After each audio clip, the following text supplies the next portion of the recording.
Okay, hai, Assalamualaikum warahmatullahi wabarakatuh. Selamat pagi. Pagi ni saya nak bercakap tentang topik fokus. Okay, siapa yang masuk? So hari ni saya akan mengajar, sharing. Taklah mengajar sangat kan? Sharing tentang topik pagi ni adalah fokus. Jadi kalau siapa yang terlepas tu nanti kena tengok video balik je lah kot. So yang ini adalah khas untuk anda yang tak sure sama ada anak fokus ke tidak, dan juga mungkin ada anda yang nak bantu anak dari sudut fokus. Maksudnya anak-anak yang mungkin ada masalah fokus, anak-anak yang mungkin tak boleh nak duduk diam, anak-anak yang mungkin susah nak respon dekat kita. So itu tanda-tanda fokus. Okay. So saya terus masuk je. So kalau ada soalan boleh je tanya. Cumanya nanti saya jawab nanti bila kita dah sesi-sesi dah habis mengajar, nanti saya jawab soalan. Okay, so untuk yang ni saya akan masuk dulu kepada topik, iaitu macam mana kita nak tahu, especially fokus ni dia adalah satu kemahiran asas yang sebenarnya dia wajib ada. Dia kemahiran sebelum bercakap. Fokus ni ataupun tumpuan ni, dia kemahiran sebelum bercakap sebenarnya. Kalau yang ini kacau, kan, kalau yang ini kacau, fokus ni kacau ataupun anak tadi ni ada masalah fokus, akan membuatkan memang selalunya anak tu akan terganggu dekat bahagian dia nak belajar bercakap. Okay, nak belajar bercakap tadi akan terganggu. Sama ada dia memang tak boleh nak dapat, sama ada vocab dia tidak berkembang, sama ada dia memang tak boleh nak tumpukan perhatian pada kita pun. So itu adalah masalah fokus. So nanti saya akan explain lebih detail. Okay. So fokus ni adalah, saya kata tadi, fokus ni adalah kemahiran asas. Jadi sebelum saya masuk kepada kita nak masuk macam mana nak buat anak fokus, macam mana nak ajak anak untuk fokus. Sebab itu soalan paling biasa kan. Contoh parents ramai orang akan tanya, kata tentang okay, kalau anak saya tak boleh nak fokus, apa nak buat? Kan, anak tak fokus, apa nak buat? Tu soalan-soalan biasa. Anak tak fokus, apa nak buat? Tapi sebelum kita nak buat, kita kena tahu dulu sebenarnya kita nak ajar apa. Tu penting. Apa yang dikatakan anak tu fokus? Macam mana dikatakan anak tu tadi fokus? Okay, so sebelum kita pergi kepada topik fokus, so saya nak clearkan dulu apa yang dikatakan fokus. Salah faham dulu. Kita kata salah faham tentang fokus ni. Okay, salah faham. Apa yang biasanya orang salah faham tentang, kita kata tentang fokus anak. Okay, salah faham. Yang pertama selalu orang ingat anak fokus bila dia boleh duduk diam. Betul tak? Bila dia boleh duduk diam. Yang ini sebenarnya salah faham. Yang ini sebenarnya tak semestinya. Tak semestinya anak yang boleh duduk diam adalah fokus. Adalah anak yang fokus. Topik fokus. Hari topik kita adalah tentang fokus. Saya nak explain tentang fokus. Maksudnya macam mana dikatakan anak tu fokus dan apa yang anda boleh buat dekat rumah. Especially kalau anak-anak yang memang ada masalah untuk fokus, tak boleh duduk diam lah macam tu. Yang kita nampak ciri-ciri dia macam tak memberikan tumpuan pada kita. Kita bercakap pun dia mungkin tak dapat sangat sebab dia akan kacau ni. Dia akan kacau dekat bahagian bercakap nanti. Ya, sekali mak kena fokus. Mak pun kena fokus juga sebab kalau mak tak ada fokus nanti anak lagi susah lagi nak fokus. Kan kita tengok kadang kita pun ada kesukaran nak berfokus kan, apatah lagi kalau anak kita ada banyak distraction. Ni bukan boleh ni sambil tengok kelas sambil buat benda lain kan, ataupun dah alang-alang scroll TikTok tu je lagi tangan tak boleh berhenti scroll kan. Tengok tiba-tiba bershopping pula kat situ. Okay, so kita ingat anak dia duduk diam adalah anak yang fokus. Tidak semestinya. Bukan saya kata ini terus totally salah, tetapi tidak semestinya. Ada je ramai anak yang boleh duduk diam tapi sebenarnya dia tak ada fokus. So anak-anak yang macam mana je lagi saya explain. Okay, and then kita ingat anak yang fokus tu adalah anak yang, nombor 2, anak yang boleh main lama-lama. Boleh main seorang-seorang lama-lama. Minta maaf lah tulisan saya tak berapa nak cantik tau. Dia boleh main seorang-seorang lama-lama. Contohnya dia main Lego. Seorang-seorang dia main Lego lama. Okay, so kita ingat anak tadi boleh main seorang-seorang lama-lama tu fokus. Tidak semestinya. Bukan saya kata tidak, tetapi tidak semestinya anak yang boleh main seorang-seorang, macam contoh main Lego ke, main kereta ke, main susun-susun blocks ke, dia main seorang-seorang dia lama, sejam dia main. So ada parents yang cerita kat saya kan, dia kata anak saya kalau dia main Lego, dia suka Lego kan. Kalau dia main Lego tu, sejam tu dia main seorang dia je. Dia boleh seorang-seorang dia main Lego sejam. So adakah benda tu indication fokus yang bagus? Tidak semestinya. Okay, tidak semestinya. Nombor 3 adalah kita ingat anak yang fokus ni dia boleh contoh kalau macam tengok TV lama.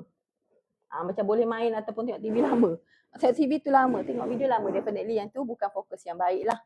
Bukan fokus yang baik. So fokus yang kita nak bina adalah yang macam mana? Nombor 1, okay. Anak tadi kita nak bina, kita kata anak tu ada fokus yang baik apabila dia yang pertama dia boleh respon dekat kita. Tak kisahlah dia duduk diam ke, kadang-kadang anak tak duduk diam tapi dia boleh respon. Tu penting. Ada tak anak yang memang kadang-kadang dia memang tak duduk diam sangat. Dia suka buat aktiviti fizikal, dia suka memanjat, dia suka berlari, dia suka memang fizikal lah, tak duduk diam sangat. Tapi bila kita panggil dia boleh respon je, dia datang je kalau kita panggil. Kalau kita macam masa dia tengah berlari-lari tu kita cakap dia, "Dek, sini jap." Dia datang. Tapi dia suka bergerak. Ada tak yang macam tu?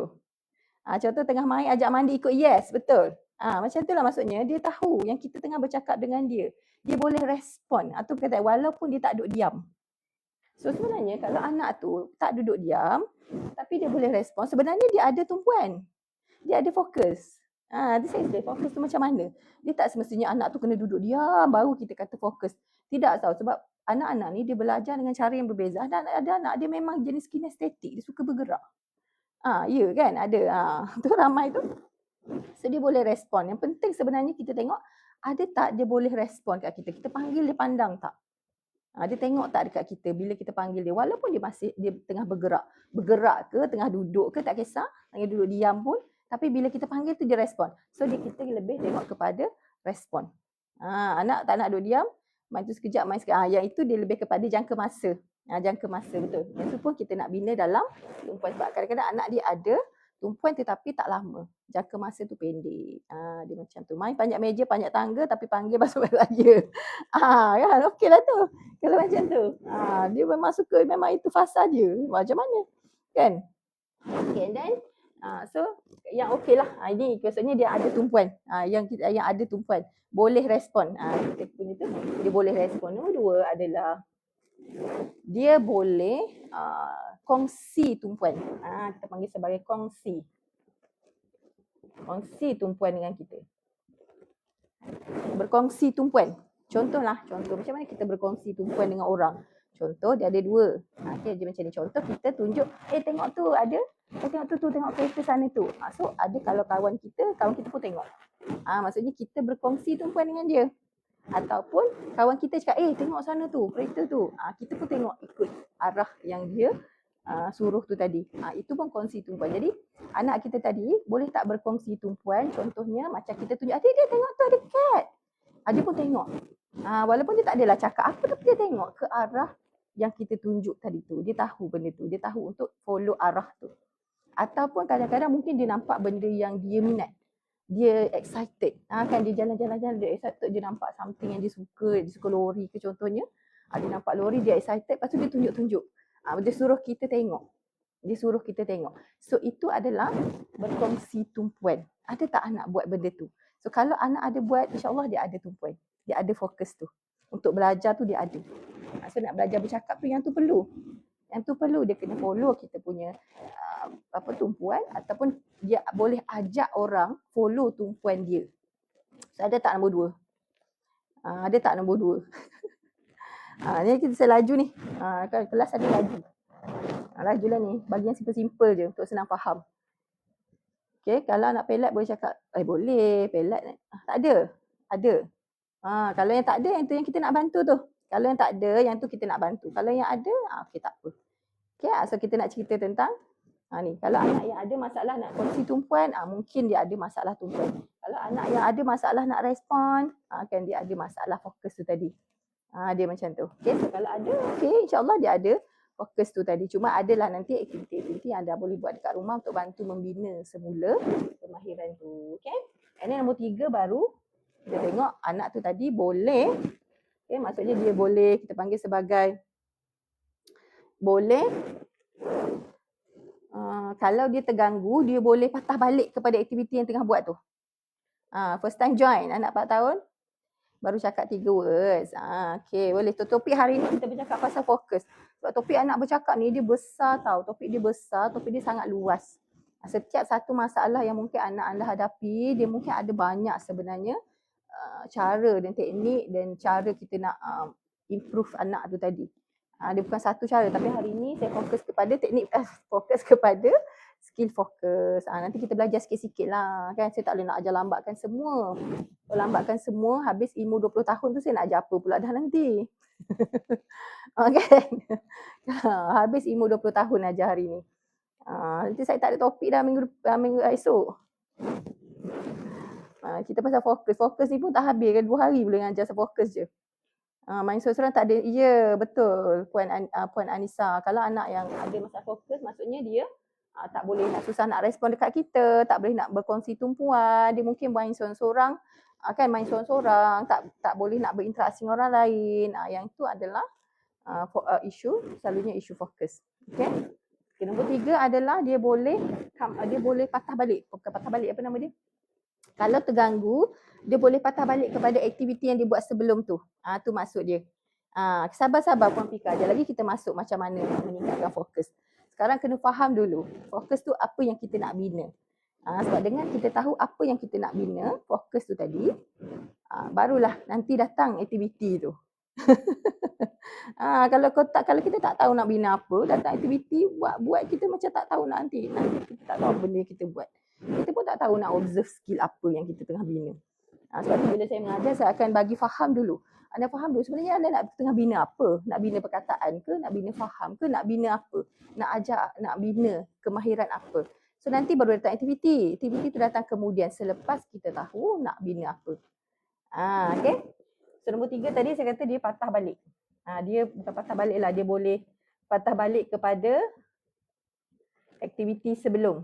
Aktiviti yang dia buat. Kalau dia terganggu, contohlah dia tengah main Lego, sama-sama kita tengah main dengan dia ni. Tengah main-main dengan anak, tiba-tiba ada orang datang rumah kan, dindong, tekan loceng pintu. So anak kita yang tengah main ni macam, siapa? Kan terganggu, betul tak? Terganggu, kita pun sama terganggu. Bila dah terganggu tu contohnya anak kita berlari ke pintu, tengok siapa datang. Rupanya tengok ada orang hantar barang. Hantar barang barang ni kan, shopping. Okay. So hantar barang, so dia kata ada hantar barang. Lepas tu daripada dia pergi tu, dia patah balik, join balik aktiviti yang dia buat tadi dengan kita. Continue balik. So itu adalah dikatakan bawah kategori fokus juga. Dia boleh patah balik kepada aktiviti sebelum selepas ada distraction, selepas ada gangguan. Sebabnya ada anak yang dia memang tak boleh patah balik. Contoh dia dah terganggu, hilang terus. Itu masalah tumpuan especially anak yang pergi sekolah. Ini saya banyak dapat hari tu pada Januari kan. Januari kan sekolah baru buka. Lepas seminggu, lepas 2 minggu tu, saya dapat banyak feedback daripada cikgu, daripada parents yang kata anak tadi ni kan dia duduk dalam kelas kejap, lepas tu dia keluar kelas. Lepas tu tak masuk balik. Keluar daripada kelas tak masuk balik dah. Sebab dia distract, terganggu, dia pergi tengok apa yang dia rasa berminat tadi tu, kan ada bunyi ke something, distract. Lepas tu dia tak patah balik dah. Tak datang balik kat kelas dah. So dia tak boleh nak come back. Itu masalah pada fokus sebenarnya. Masalah pada fokus. Hilang fokus kan. So dia hilang fokus. Dia senang hilang. Hilang dan tak kembali, tu masalah dia. Kalau hilang kembali tak apa. Kan kita pun biasa hilang tapi kita kembali. Contohnya kita tengah buat sesuatu, ada benda ni kita tengok kejap. Lepas tu kita patah balik. Kita tahu nak patah balik. Tapi ada anak yang masalah fokus, dia tak boleh nak patah balik. Dia tak tahu nak patah balik. Dia dah hilang tu memang hilang terus. Okay, nombor 4 adalah anak tadi boleh buat aktiviti dalam satu jangka masa. Dalam satu jangka masa. Kan yang ni ikut umur. Umur berapa patut boleh buat aktiviti berapa lama. Contoh umur tahun 3 ke 5 minit. Macam tu. Okay, maksudnya kita main sama-sama dengan dia dan berapa lama anak tu boleh maintain dia punya fokus tadi ni dalam aktiviti tu. Walaupun ada distraction ke apa sikit tapi dia boleh come back. Tak apa. Dia bukan dia fokus tak bergerak tu bukan. Bukan fokus tak bergerak. Okay. Fokus yang kita kata macam dia main sama-sama, kita main sama-sama dengan dia pun boleh interaksi dengan kita, ada respon dekat kita. Cumanya kalau ada distraction ke apa, dia boleh distract. Apa tu dia boleh patah balik dalam jangka masa usia. Setahun 3 ke 5 minit 2 tahun 6 ke 10 minit. Okey, mana nak tulis ni? Okey, 1 tahun 3 ke 5 minit. Nampak tak? Okey. 2 tahun 6 ke 10 minit. Lebih kurang lah dalam range itu. Dalam range itu. Okey, 3 tahun 9 ke 15 minit. 4 tahun 12 ke 20 minit. 5 tahun, Allah. 5 tahun 20 minit dan ke atas. So kalau anak boleh duduk, boleh maintain tumpuan dia 20 minit, sebenarnya dah bagus dah. Contoh macam dekat sekolah kan. Anak kita kat sekolah, walaupun tempoh satu kelas tu sejam, tapi of course kadang-kadang terhilang-hilang juga tumpuan dia. Bukanlah nak kata sejam tu tak boleh bergerak, memang fokus tak gerak-gerak. Tak juga, even kita pun kalau kita pergi kelas kan, kalau macam ni kan, tengah kelas macam ni kan, saya tengah mengajar macam ni, berapa kali yang tengah tengok ni hilang tumpuan dia sekejap. Tapi come back, dia ada yang ni. Boleh patah balik ni. Kita kadang kita boleh hilang tumpuan kita, tapi kita boleh come back. Kita hilang tapi kita boleh come back. Itu yang penting. Cuma setiap orang berbeza lah dia punya tempoh masa tu. Kalau asyik hilang, kerap sangat hilang tu, banyak lagi ilmu dia tertinggal. Dia macam tu lah. Alright, kita dapat kan 4 ni. So kita nak masuk kepada apa nak kena buat. Okey tak ni? Okey boleh kita go next topic. Bukan next topic, apa? Next tajuk iaitu apa nak buat. Okey. Okey kejap. Saya letak produk sekejap kat bawah tu. Kalau nak tengok boleh tengok. So yang ni produk untuk bantu fokus yang ni. Okey, dekat beg kuning tu saya letak untuk ada yang ini suplemen lah kalau anda boleh nak tengok. Saya nak masuk kepada apa nak kita nak kena buat. Okey, apa nak buat.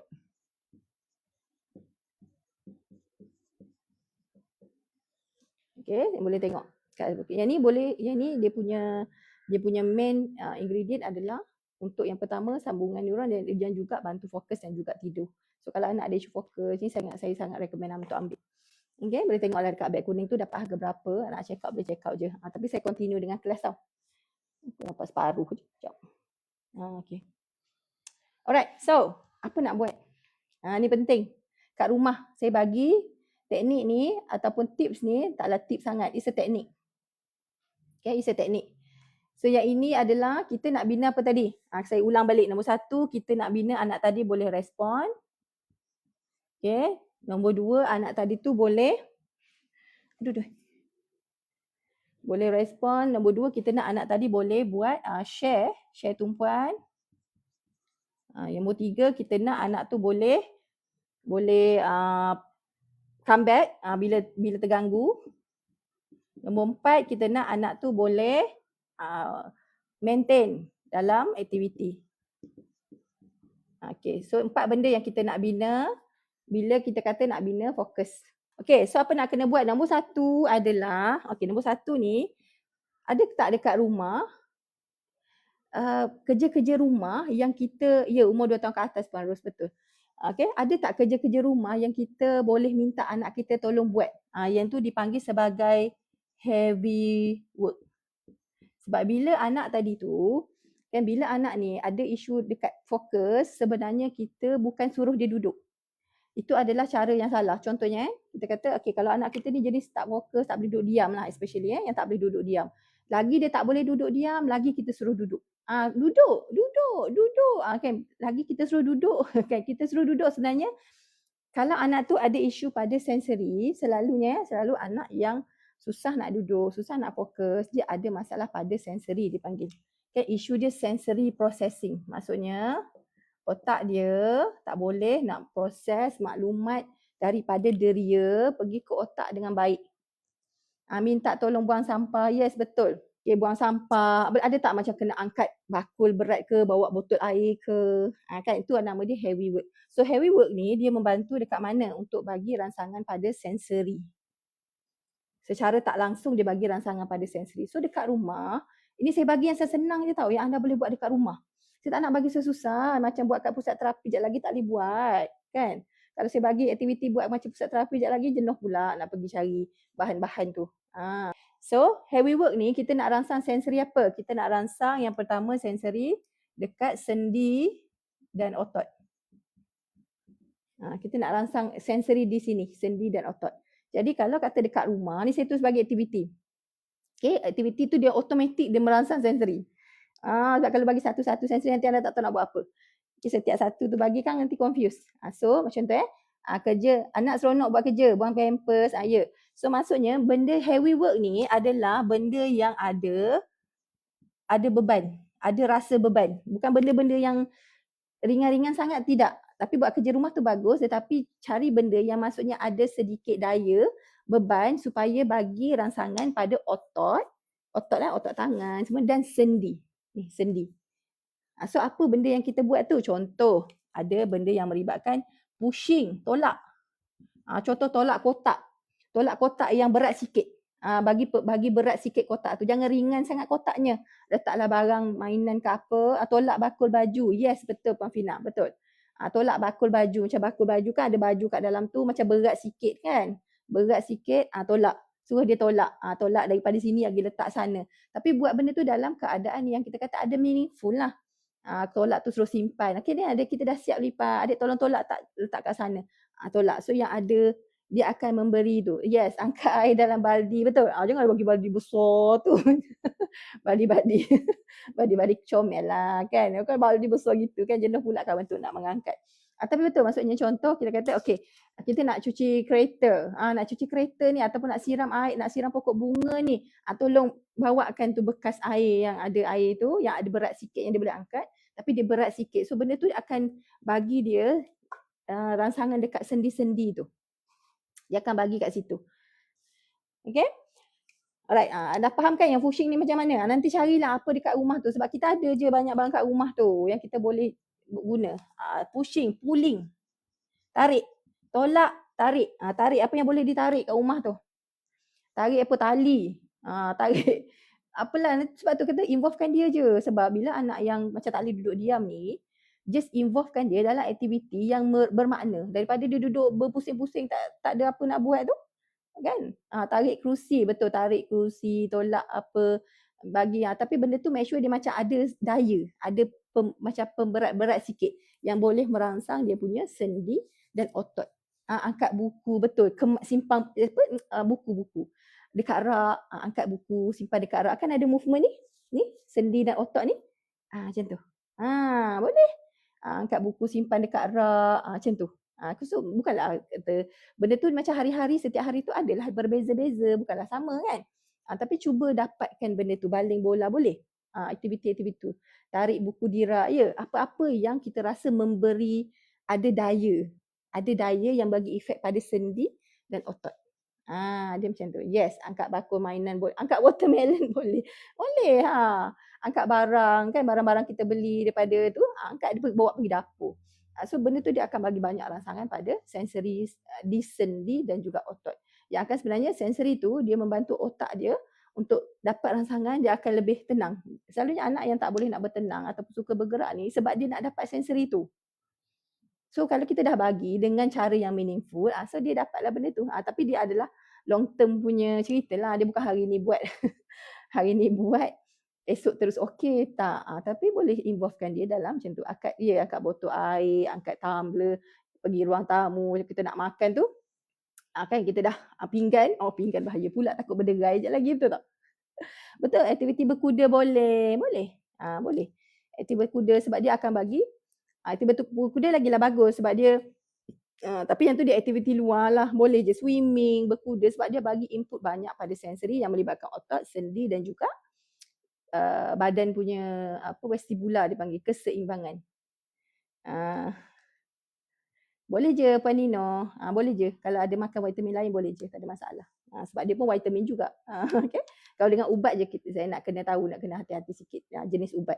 Sebab kalau vitamin dengan vitamin dia tak ada masalah. Okay, and then ataupun aktiviti luar lah. Heavy work juga, aktiviti luar macam tadi kan, berkuda, swimming. Kalau ada lah, kalau tak ada tak apa.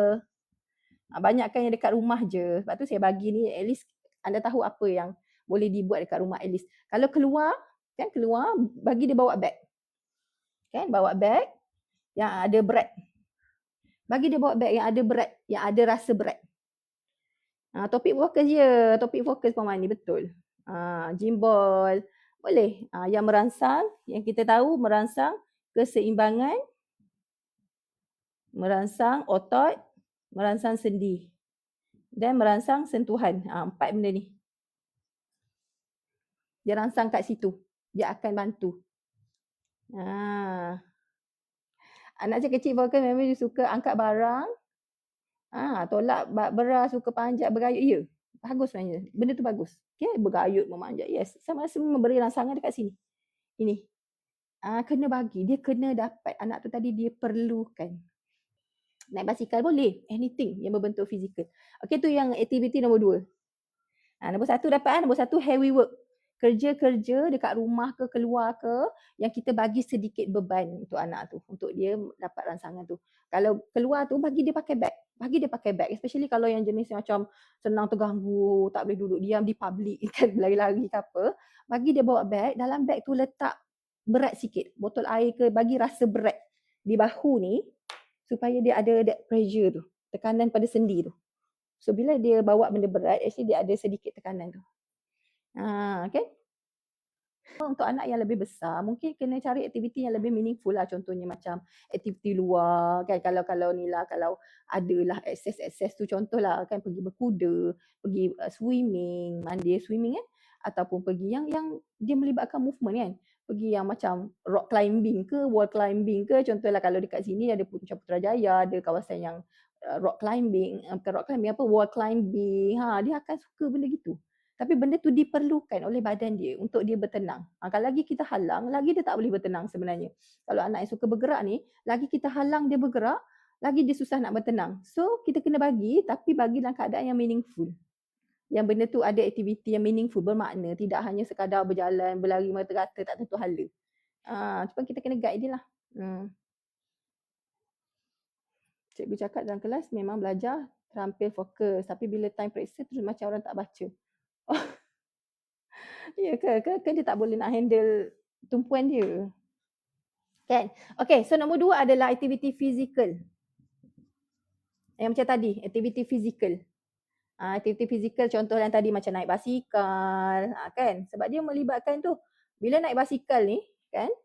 Dia melibatkan semualah. Keseimbangan. Perlu naik basikal memang perlukan keseimbangan yang baik. Betul tak? Otak dan sendi digunakan tak masa naik basikal? Guna, banyak sangat guna. Ada sentuhan-sentuhan tak? Adalah bila kita pegang handle semua tu ada sentuhan. Tapi walaupun tak banyak, tapi tak apalah. Bukanlah semua 4-4 kena ada serentak. Kan? So, aktiviti apa lagi fizikal yang terlibat? Kalau dekat rumah tu, macam buatlah, ajak dia tanam bunga ke. Fizikal lah juga tu. Tanam bunga, main tanah kan. Main tanah, cuci kereta. Tapi boleh masuk dalam heavy work juga yang tu. So yang melibatkan benda ni. Kalau sentuhan ni, kan macam mandi semua tu dapatlah sentuhan. Main sabun, air sabun semua tu akan dapat sentuhan. Akan dapat sentuhan yang pelbagai, tekstur yang pelbagai. Ya, berenang, pergi playground, betul. Kan, berenang, playground, pijak-pijak rumput. Kan, pijak rumput tanpa pakai kasut. Dapatlah rangsangan sensori tadi tu. Dapatlah rangsangan sentuhan tu tadi tu. Okay. Cuma dia macam benda ni saya tahu je anda boleh buat. Dia tinggal satu je. Rajin ke tak rajin je nak layan. Betul tak? Saya tahu benda ni bukanlah senang. Maksudnya kalau tengok macam ni, saya tahu anda faham. Saya tahu pen-pen akan faham. Okay, buat benda ni kan. Cuma nombor 2 dia adalah kat rumah tu rajin ke tak rajin nak melayan. Sebab bila kita buat benda ni, kita kena rajin melayan. Kan kita kena ada kat situ. Contohlah main nak tanam-tanam bunga kan. Kita nak kena ada duduk kat situ, korek tanah dengan dia. Nak kena bagi guide dekat dia apa benda kan. Rajin ke tak rajin je tinggal. Lepas tu pula dia akan messy, mungkin bersepah, mungkin messy. Tapi dia kena perlu adalah kerajinan tu kalau anak ada masalah. Kalau anak tak ada masalah tak apa. Saya kalau kata, tak ada anak tak ada masalah pun okey je. Saya takkan cakap tak apalah kalau tak ada masalah okey je, tak payahlah bersusah payah kan. Tapi kalau anak yang ada kita tahu dia tengah menghadapi certain isu anak ni tadi, terpaksa memang kena buat juga untuk bantu dia supaya dapat balik. Kalau tak nanti kalau dia tak dapat balik kemahiran tu, nanti kacau lah. In future dia nak belajar, dia nak gain the skill tu kan ada masalah. Okay. Nombor 3 adalah apply, maksudnya ajar anak untuk fokus tadi ni, untuk bagi respon dekat kita dalam aktiviti rutin harian. Rutin harian. So kena ingat tau, So dalam rutin, kan dalam rutin contoh masa makan, masa mandi, masa nak tidur, akan involvekan benda-benda ni yang boleh merangsang untuk anak tadi tu bagi respon dekat kita. So semasa buat aktiviti ni banyakkan berinteraksi dengan dia supaya dia boleh respon. Dia boleh follow arahan contohnya. Dia boleh tengok dekat kita. Contoh masa makan kan. Kita sebelum bagi dekat dia tu, pause dah sikit. Contoh nak main-main semua benda ni. Okay, ready, jom kita tolak. 1, 2, 3 tolak. So masa 1, 2, 3 tu, tunggu anak tengok kita. Masa kita kira 1, 2, 3 tu, ready. So dia ada tumpuan tu tengok. Kalau kita nak ni, kita nak dia ada share tumpuan, kita nak dia tengok dekat kita, ada respon tu. Kan, so dia kena ada dalam setiap aktiviti yang dah buat ni, make sure ada kita panggil ada pause, okay, ada pause, tunggu sekejap untuk dia tengok. Tunggu sekejap, ada counting dia, ada ready, tunggu kejap, tengok dia ada tak macam nak tengok ke muka kita ke, untuk bukan dia okay ready jom pergi, dia tak ada that interaksi tu. So masukkan interaksi bila buat aktiviti ni. So barulah kita boleh create respon tu tadi. Pada masa yang sama dia dapat rangsangan sensori untuk body dia lebih tenang. So bila body dia lebih tenang, otak dia lebih tenang, kita bagi rangsangan, bercakap dan sebagainya, respon semua benda tu, dia akan terimalah benda tu sebagai bahasa. So barulah dia belajar. Kita tunggu kan masa buat aktiviti ni tunggu apa? Tunggu eye contact. Kalau benda yang melibatkan dia kena respon, bantu untuk respon. Contoh buat aktiviti apa? Tolak kemas-kemas mainan, letak buku dekat rak contohnya. Okey, nak letak buku dekat rak. So kalau kita tanya, okey, adik nak letak mana? Nak yang ni ke yang ni? Contohlah kita nak adakan interaksi, okey, letak mana? Adik nak yang mana ke? Apa-apa yang dia perlu untuk respon, kalau anak tu tak respon, bantu dia untuk respon. Kita nak ajar, kata nak susun buku dekat rak ni. Okey, jom susun rak. Okey, adik nak letak mana? Sini ke sini? Contohnya. So dia tak ada respon. So bila anak tu tak ada respon, kita kena tolonglah macam nak sini. Ambil tangan dia, buat tunjuk ke sini. Okey, letak. So kita nak bagi, bila kita bercakap dengan dia yang require respon, kalau anak tu tak respon, bantu dia untuk macam mana nak respon. So ada interaksinya tu. Tolak bakul. Kira dulu ke, tunggu dia kira. Kalau anak yang boleh kira, yang tahu untuk 1, 2, 3 kan. Buat tangan, okay, ready. Nak tolak ni, ready. 1, 2. Tunggu kejap. Boleh tak anak tu sambung 3? Ataupun kalau dia tak sambung pun tak apa, at least dia tengok dekat kita. Supaya ada tu interaksi, sebab anak tu tadi nak kena belajar tentang bukan hanya body dia kena ready, tetapi dia tahu macam mana nak buat bila dia ready tu. Yang untuk aktiviti fizikal, yang heavy work ni, untuk readykan body dan otak dia. Faham tak? Untuk readykan. And then, baru kita masuk skill. Skill eye contact, skill untuk respon dalam aktiviti tu. So, dapat dua-dua. Skill bahasa dapat, komunikasi dapat juga untuk readykan body dia untuk belajar. Yang dipanggil sebagai, dia boleh fokus dekat kita. Dapat ke tak ni?